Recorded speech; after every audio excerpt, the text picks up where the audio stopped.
Very good morning to all dear students. आज की labour welfare की क्लास में हम कलेक्टिव बार्गेनिंग सामूहिक सौदेबाजी कंटिन्यू कर रहे हैं। पार्ट 2 हम पढ़ेंगे। प्रिंसिपल्स ऑफ कलेक्टिव बार्गेनिंग, जिसे हम हिंदी में कहते हैं सामूहिक सौदेबाजी के सिद्धांत, इसको हमने 3 पार्ट में डिवाइड करा है। First is principles for both trade union and management, second is the principle for management only, and third are the principles for trade unions only. पहला अगर हम देखें कि मैनेजमेंट और ट्रेड यूनियन के लिए साथ में मिलकर कुछ प्रिंसिपल या सिद्धांत डिसाइड करे गए हैं, वो क्या है। इसमें ये कहा जाता है कि दोनों की शिक्षा, दोनों का के अंदर एक शिक्षक प्रक्रिया के रूप में उन दोनों को एक दूसरे को स्पष्ट करने का प्रयास करते रहना चाहिए।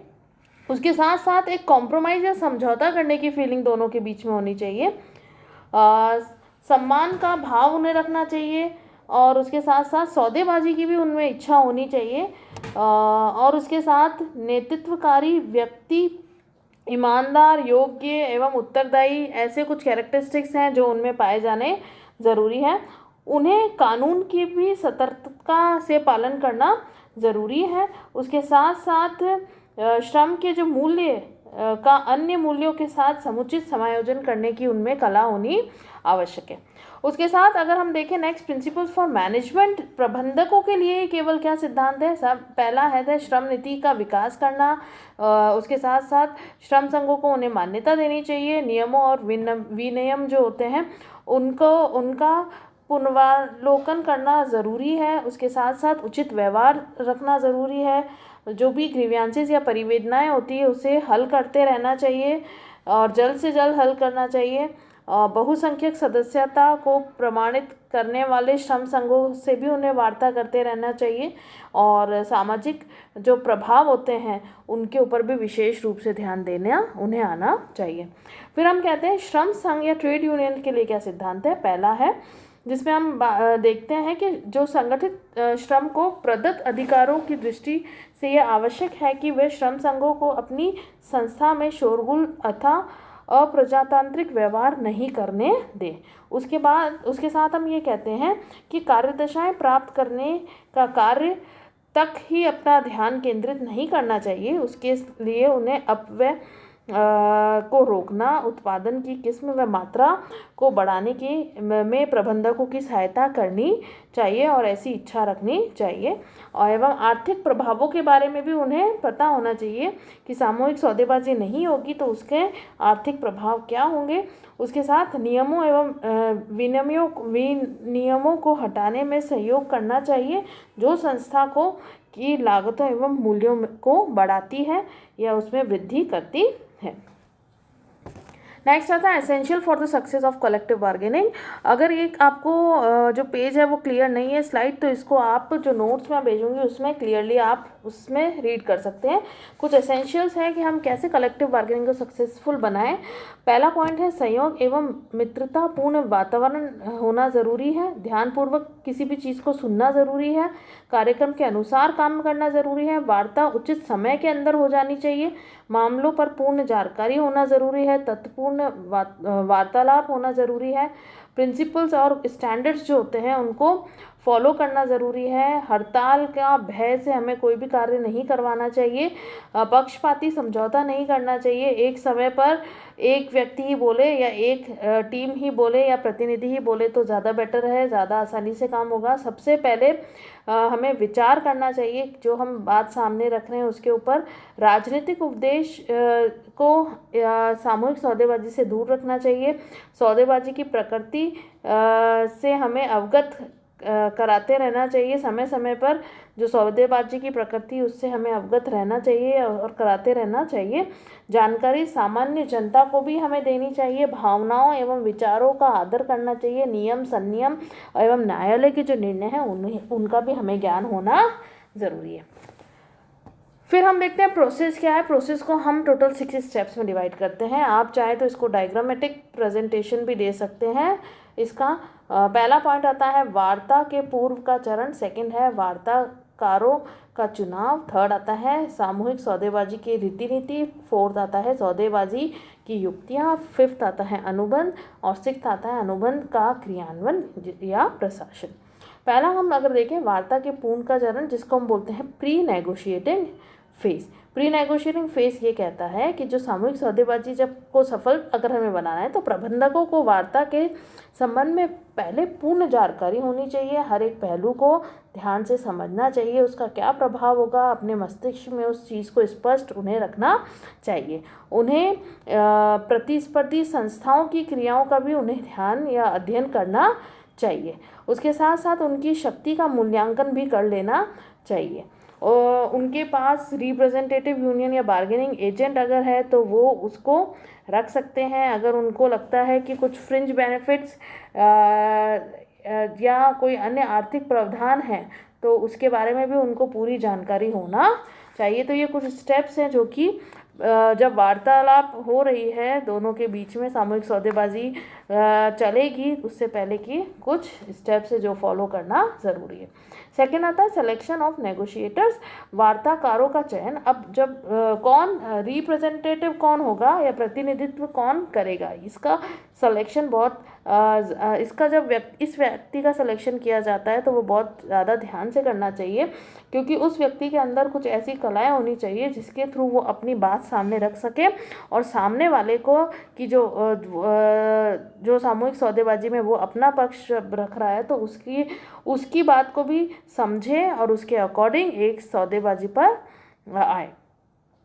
तो उसके लिए कंपनी बार्गेनिंग एजेंट को भी हायर कर सकती है या अपना प्रतिनिधित्व को सेलेक्ट कर सकती है। उसके बाद स्ट्रैटेजी डिसाइड होती है, स्ट्रैटेजी फॉर बार्गेनिंग, सौदेबाजी की रीति नीति कि अब सौदेबाजी की रीति नीति के अंदर हम क्या स्ट्रैटेजी लेंगे, कैसे हम हमारी जो मांग है वो कैसे रखी जाएगी सामने, उसका क्या प्रभाव पड़ता है कर्मचारियों की जो या प्रबंधकों को सौदेबाजी की जो प्रगति से अवगत रखने की योजना निर्धारित करनी चाहिए। ये सारी कुछ स्ट्रैटेजीज़ हैं जो हमें सामूहिक सौदेबाजी के दौरान ध्यान रखनी है। फिर आते हैं टैक्टिक्स ऑफ बार्गेनिंग, जिसे हम बोलते हैं सौदेबाजी की युक्तियाँ।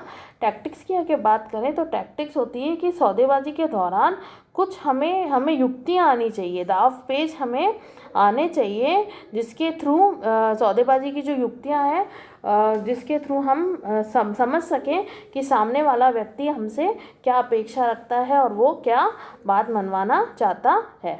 और हो सकता है वो हमें भ्रमित भी कर दे या हम उसे भ्रमित कर सकते हैं, या हम उसे प्रभावित करें या वो हमें प्रभावित करें। ये क्या दाव पेच उस दौरान सामूहिक सौदेबाजी के दौरान रखे जाएंगे वो इसके अंदर डिसाइड करे जाते हैं। फिर आता है अनुबंध। अनुबंध जब ये सारी युक्तियों के दौरान जब इसका जब प्रोसेस चल रहा होगा कलेक्टिव बार्गेनिंग का, तब उसके अंदर कुछ फाइनल डिसीजंस डिसाइड करे जाते हैं तो उसके लिए एक अनुबंध तैयार करा जाता है, कॉन्ट्रैक्ट तैयार करा जाता है जो कि लिखित में होता है और वो दोनों ही जो पक्ष हैं वो उसको एक्सेप्ट करते हैं। फिर लास्ट आता है तो उसको अनुबंध को लिखित में रखना ज़रूरी है।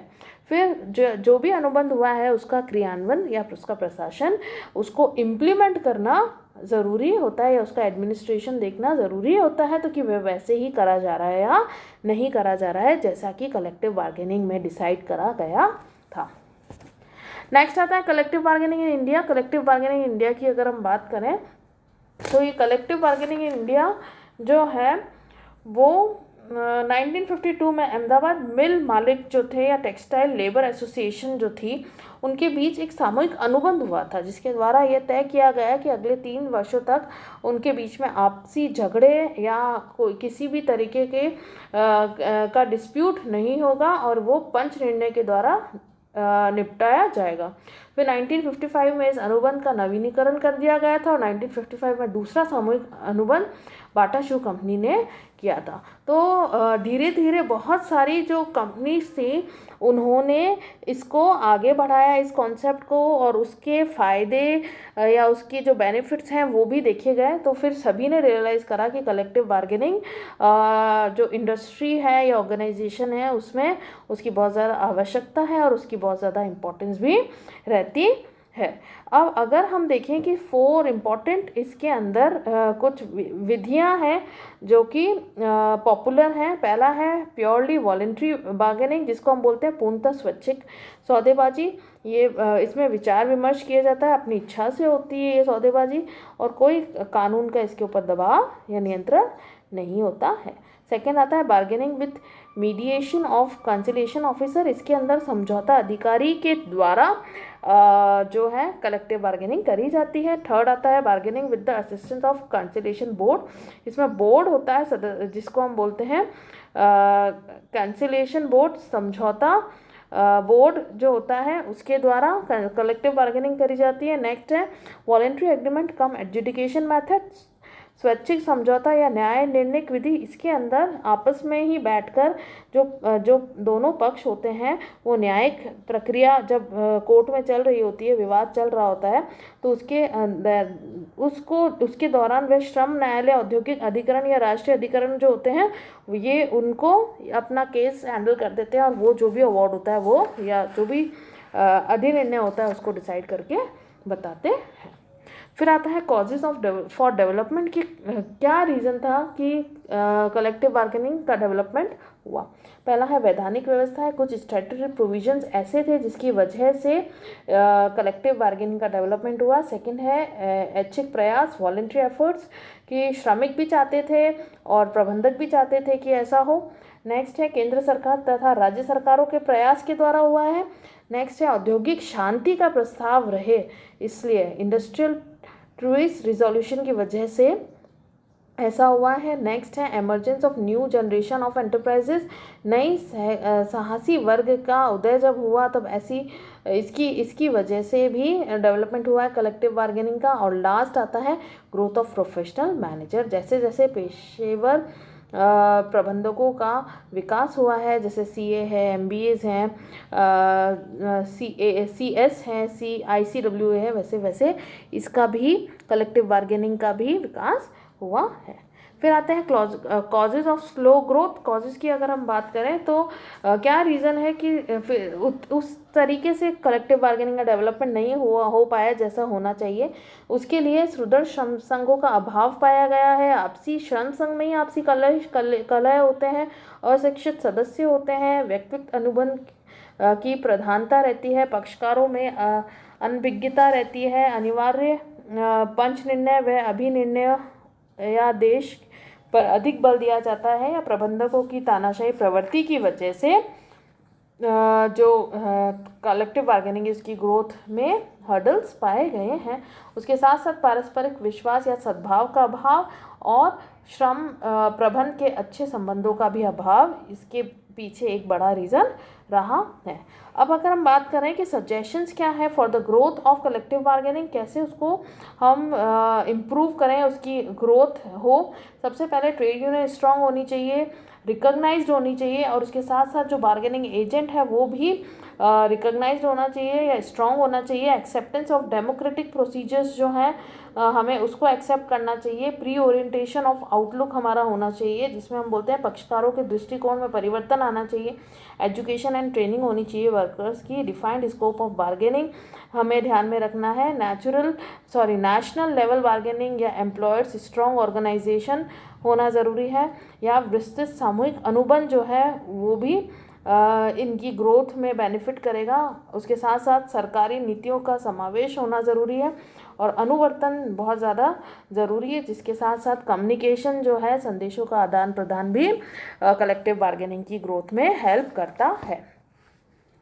अब आता है types of negotiating procedures. Type of negotiating procedures जो हैं इसको हमने टोटल 2 पार्ट के अंदर डिवाइड किया है। टाइप्स ऑफ नेगोशिएटिंग प्रोसीजर्स को आप टाइप्स ऑफ कलेक्टिव बार्गेनिंग भी देख सकते हैं। अगर आपको एग्जाम में पूछा जाता है कि टाइप्स ऑफ नेगोशिएटिंग प्रोसीजर है, टाइप्स ऑफ कलेक्टिव बार्गेनिंग है।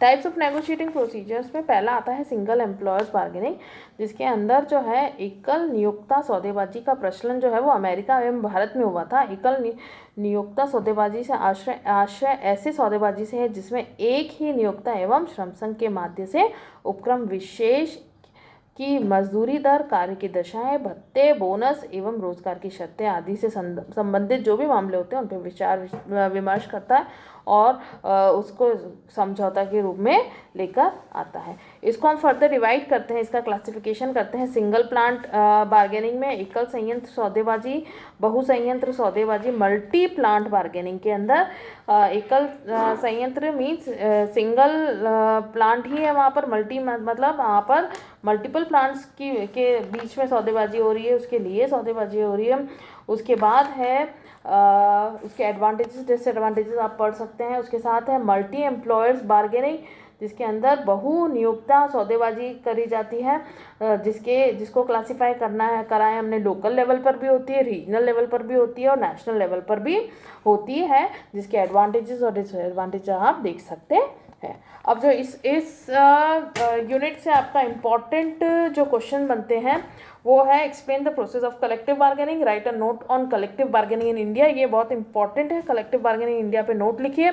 और लास्ट आता है what are the various essentials of successful collective bargaining. यहाँ पर हमारा ये जो टॉपिक है वो फिनिश हो चुका है। Thank you so much.